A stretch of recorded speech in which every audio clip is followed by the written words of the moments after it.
আজকে নানা রকম কথা হচ্ছে, আজকে বিভিন্ন রকম আমাদের প্রতিদ্বন্দ্বী আসছে। আজকে যদি আমরা বেগম জিয়ার কথা বলি, তার উন্নয়নের কথা বলি, এখানে অনেক লম্বা সময়, কারণ ওনার কথা বলে ওনার জীবনী, এখানে একজন বলেছিল যে আর্কাইভে সুন্দর করে যে ডিজিটাল আর্কাইভ করার জন্য, সেটা অবশ্যই আমি মনে করি এটা অবশ্যই দরকার। কারণ এইরকম দেশের একটি যুগে যুগে খুব কম জন্মগ্রহণ করে।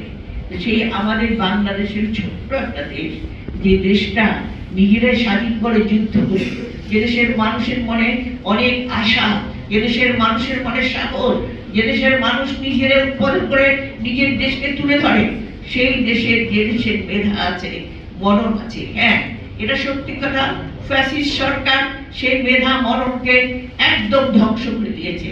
আমাদের যে মূল্যবোধ ছিল, আমাদের যে জাতীয় ঐতিহ্য ছিল, আমাদের যে সবচেয়ে ধ্বংস হয়ে আজকে আমরা নৈতিক চরিত্র হারিয়ে ফেলেছি।